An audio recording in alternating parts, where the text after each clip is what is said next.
So the research goal here is to develop this novel classification model for security patterns based on vulnerabilities rather than the threats. That's really the key. And then classify security patterns according to the model and find missing patterns. So those are the two things we've done in the paper, pretty much.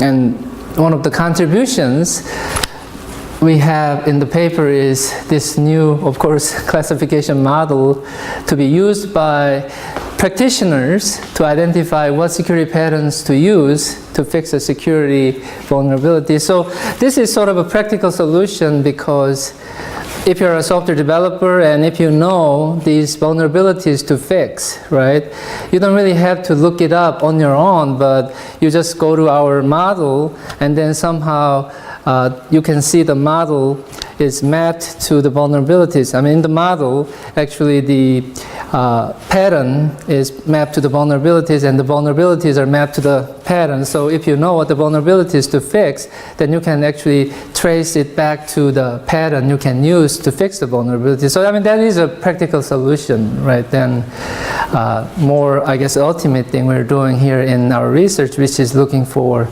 more or missing patterns. So an immediate, I think, benefit of doing this is for the practitioners to be able to find the pattern they need for a particular vulnerabilities they want to fix.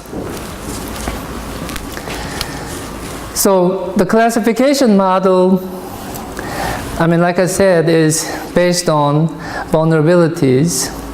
And like I said, the justification is because the vulnerabilities are the root causes of the problems. And just to give you an idea of what people have done with respect to this topic, there have been mainly like 3 groups that have been working on this. And Yoder and Barkalow, 1997. I mean, this group of people probably are the first group of people who have developed this idea of patterns and security patterns and so on. And based on that, Schumacher, 2001, they further developed these security patterns into something a little more comprehensive, because when this first one was published, I mean, there were only probably 6, 7 security patterns, but by this time, I mean, the number of the patterns dealt in the book much more than those 6, 7 initial security patterns.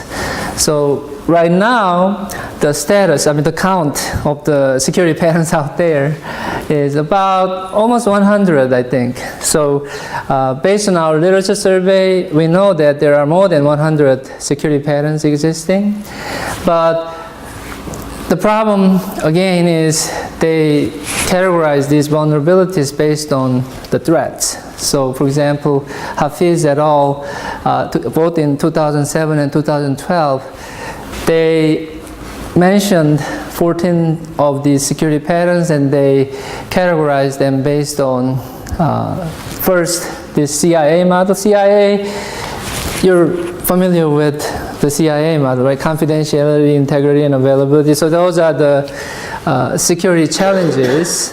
I mean, most common security challenges for anything related to security. So again, this is sort of a threat-based, right? Because that's a challenge. And then Microsoft developed this thing called STRIDE threat model. Again, they use that to categorize the security patterns. So that's really the only type of related research to our research. But we focus on the vulnerabilities, and vulnerability, as you know, is any sort of a weakness, right, found in software in this case. And mainly 2 different types of vulnerabilities. One type is the design flaw, or anything wrong with the design of the software, and another type is implementation bugs. So a lot of times, I mean, people mix this up and then they don't really differentiate these 2, but in our case, we really try to differentiate the 2, because we definitely think that there is a difference between a design problem and programming errors. So, as we said, we use vulnerabilities to categorize the patterns. How am I doing with the time? Pretty good? Yeah. Okay. So,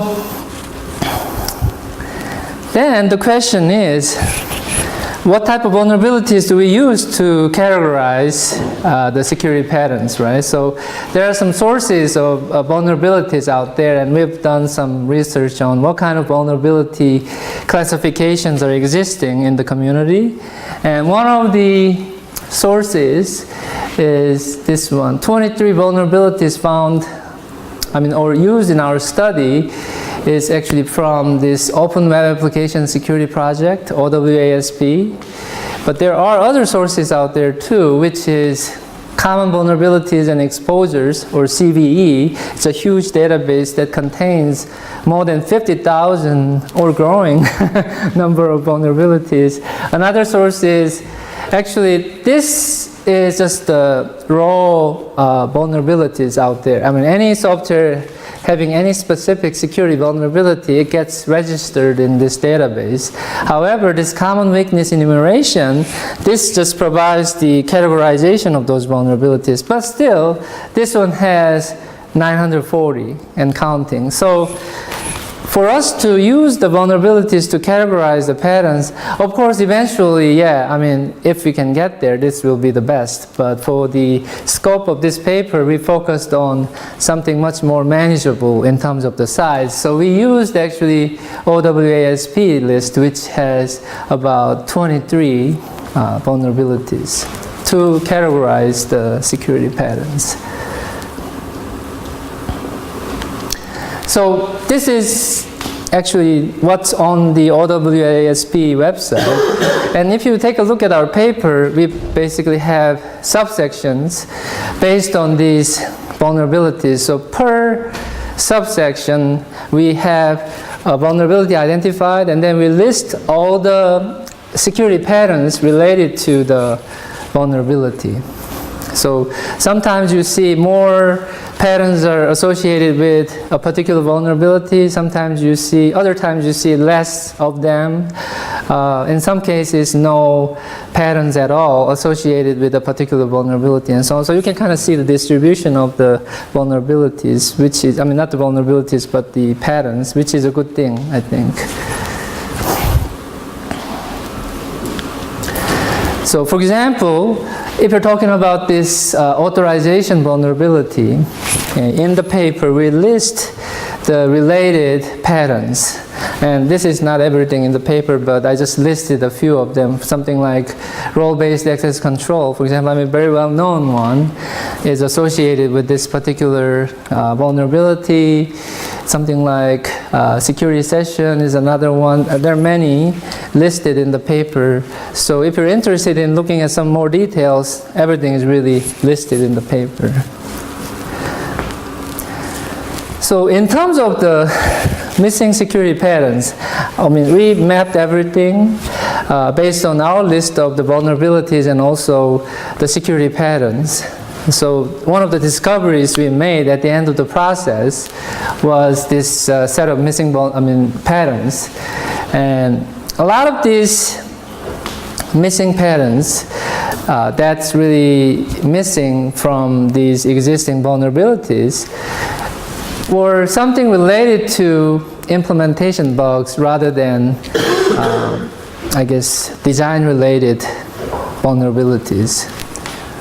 So, for example, code quality vulnerabilities, right? So this has something to do with programmers making mistakes along the way when they're trying to develop their code.